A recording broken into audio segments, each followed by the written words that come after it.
ਬੱਸ ਵਿੱਚ ਬੈਠੀ ਸੱਜੀ ਤੀਜੀ ਸੀਟ ਤੇ, ਗੀਤ ਮੇਰਾ ਚੱਲੇ ਤੇਰੀ ਹਾਰਟ ਬੀਟ ਤੇ। ਮੇਰੇ ਗੀਤ ਉੱਤੇ ਨੇ ਸ਼ਰਾਬੀ ਨੱਚਦੇ, ਖੜਕੀ ਜਾਂਦੇ ਨੇ ਨੀ ਗਲਾਸ ਕੱਚ ਦੇ। ਹੋ ਖੜਕੇ ਦੇ ਵਿੱਚੋਂ ਮੈਨੂੰ ਸਾਜ਼ ਸੁਣਦੇ, ਸਾਜ਼ਾਂ ਵਿੱਚੋਂ ਕੰਨ ਤੇਰੀ ਆਵਾਜ਼ ਸੁਣਦੇ।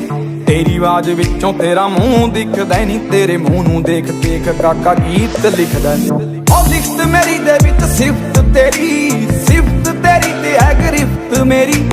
ਤੇਰੀਆਂ ਗ੍ਰਿਫਤਾਂ 'ਚ ਦਿਲ ਹੈ ਮੇਰਾ, ਮੇਰੇ ਦਿਲ ਵਿੱਚ ਇੱਕ ਘਰ ਹੈ ਤੇਰਾ। ਤੇਰੇ ਘਰ ਕੋਲ ਆ ਕੇ ਬੱਸ ਰੁਕ ਗਈ, ਸਮਝੀ ਨਾ ਇੱਥੇ ਮੇਰੀ ਗੱਲ ਮੁੱਕ ਗਈ।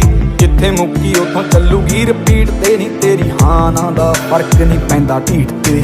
ਬੱਸ ਵਿੱਚ ਬੈਠੀ ਸੱਜੀ ਤੀਜੀ ਸੀਟ ਤੇ, ਗੀਤ ਮੇਰਾ ਚੱਲੇ ਤੇਰੀ ਹਾਰਟ ਬੀਟ ਤੇ।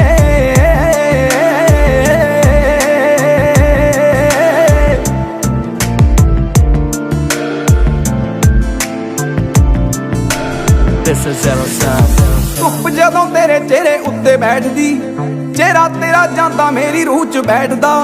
ਰੂਹ ਮੇਰੀ ਬੈਠੀ ਤੇਰਿਆਂ ਖਿਆਲਾਂ 'ਚ, ਤੇਰਾ ਤਾਂ ਵਜੂਦ ਲੱਗੇ ਖੂਹ 'ਚ ਬੈਠਦਾ। ਖੂਹ 'ਚੋਂ ਬਾਹਰ ਆ ਜਾ ਜਾਨੇ ਮੇਰੀਏ, ਆ ਜਾ ਦਰਿਆਵਾਂ ਦੀ ਕਰਾਵਾਂ ਸੈਰ ਨੀ। ਦਰਿਆ ਤੋਂ ਓਸ਼ਨ ਦਾ ਰਾਹ ਪੁੱਛ ਕੇ, ਗੱਲਾਂ ਕਰ ਬੀਚ ਤੇ ਡਬੋ ਕੇ ਪੈਰ ਨੀ। ਪੈਰ ਤੇਰੇ ਛੂਣਗੀਆਂ ਲਹਿਰਾਂ ਆਣ ਕੇ, ਲਹਿਰਾਂ ਵਿੱਚ ਸੂਰਜ ਡੁੱਬੂਗਾ ਜਾਣ ਕੇ। ਡੁੱਬਦੇ ਤੋਂ ਚੜ੍ਹਦੇ ਤਾਈਂ ਗੱਲ ਕਰਾਂਗੇ, ਗੱਲ ਉਲਝਾ ਕੇ ਆਪੇ ਹੱਲ ਕਰਾਂਗੇ। ਹੱਲ ਹੋਈ ਗੱਲ ਤੇ ਚੜਾ ਦੇ ਫੁੱਲ ਨੀ, ਮੇਰੇ ਲਿਖੇ ਗੀਤਾਂ ਨੂੰ ਛੁਹਾ ਦੀ ਬੁੱਲ ਨੀ। ਤੇਰੇ ਬੁੱਲਾਂ ਤੇ ਸਮਾਈਲ ਜਿਉਂ ਮਸਾਲਾ ਮੀਟ ਤੇ ਨੀ, ਤੇਰੇ ਨੈਣਾ ਵਿੱਚੋਂ ਦੋ ਪੈਗ ਲਾਉਣੇ ਨੀਟ ਦੇ।